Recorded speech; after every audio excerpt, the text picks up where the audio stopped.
Entry saham tanpa checklist itu bukan agresif, teman-teman. Itu namanya ceroboh. Banyak yang bilang kalau mau cuan gede harus berani, harus agresif. Tapi agresif tanpa aturan itu sama saja kayak berjudi. Nah, kalau kamu mau punya sistem trading yang jelas dan terarah seperti Kotakasu, kamu bisa cek infonya di link deskripsi ya. Di video kali ini, kita akan bongkar rahasia di balik timing entry yang presisi, seperti yang sering dilakukan para bandar. Jadi, pastikan kamu nonton sampai habis. Sebelum kamu pencet tombol buy, ada 4 pertanyaan krusial yang harus kamu jawab. Ini adalah checklist entry presisi ala bandar yang akan mengubah cara kamu trading. Pertama, apakah ada likuiditas? Coba cek, saham yang kamu incar itu ramai diperdagangkan nggak? Volumenya besar atau kecil? Bandar itu suka saham yang liquid, yang gampang buat mereka masuk dan keluar dalam jumlah besar tanpa merusak harga. Kalau sahamnya sepi, mending hindari dulu deh.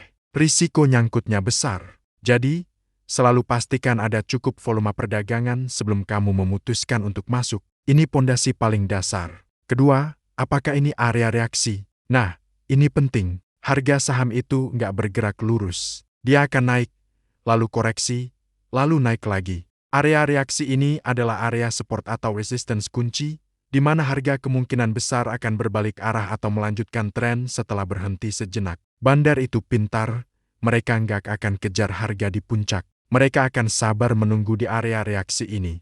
Kamu bisa pakai indikator seperti moving average, Fibonacci, atau simplesmente lihat level support dan resistance historis. Kalau harga sudah masuk zona ini, tandanya sinyal beli mulai muncul. Jangan beli saat harga lagi terbang tinggi, belilah saat dia sedang istirahat di area yang strategis. Ketiga, apakah stop loss-nya dekat? Ini adalah jaring pengaman kamu. Trader profesional selalu memikirkan risiko sebelum memikirkan keuntungan. Saat kamu menentukan entry di sebuah area reaksi, coba lihat di mana kamu bisa menempatkan stop loss. Apakah levelnya dekat dengan harga entry kamu? Idealnya, stop loss ditempatkan sedikit di bawah area support atau di atas area resistance, tergantung posisimu. Kalau jaraknya terlalu jauh, artinya potensi kerugian kamu kalau salah analisa jadi terlalu besar. Bandar nggak suka rugi besar. Jadi, kalau stop loss-nya jauh, lebih baik tunggu kesempatan lain yang risikonya lebih kecil. Keselamatan modal itu nomor 1. Dan yang keempat, yang terakhir tapi sangat menentukan, apakah risk-reward rasionya masuk akal? Setelah kamu tahu di mana entry dan di mana stop loss, sekarang tentukan di mana target profit kamu.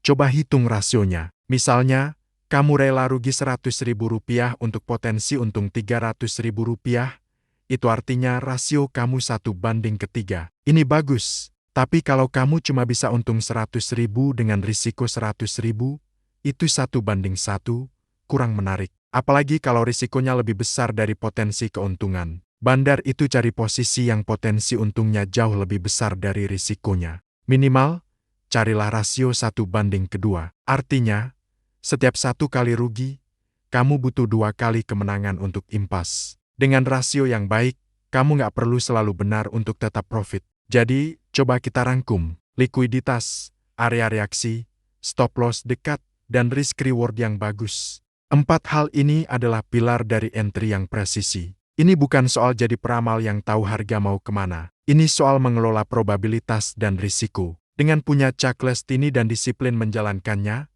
kamu akan sadar bahwa entry yang presisi itu bukan cuma soal teknikal. Ini soal mental dan kesabaran. Kamu jadi nggak gampang panik atau FOMO lihat saham terbang. Kamu akan salah lebih sedikit, karena setiap keputusan entry sudah dipikirkan matang-matang. Dan yang terpenting, kamu akan merasa jauh lebih tenang saat trading. Bukan karena kamu mendadak jadi jenius, bukan karena kamu lebih pintar dari market, tapi karena kamu tahu cara menunggu dengan benar. Kamu menunggu kesempatan terbaik datang kepadamu, bukan sebaliknya. Itulah kunci utama menjadi trader yang konsisten. Terima kasih sudah nonton sampai akhir. Kalau kamu merasa video ini bermanfaat, jangan lupa like dan subscribe ya. Sampai jumpa di video selanjutnya.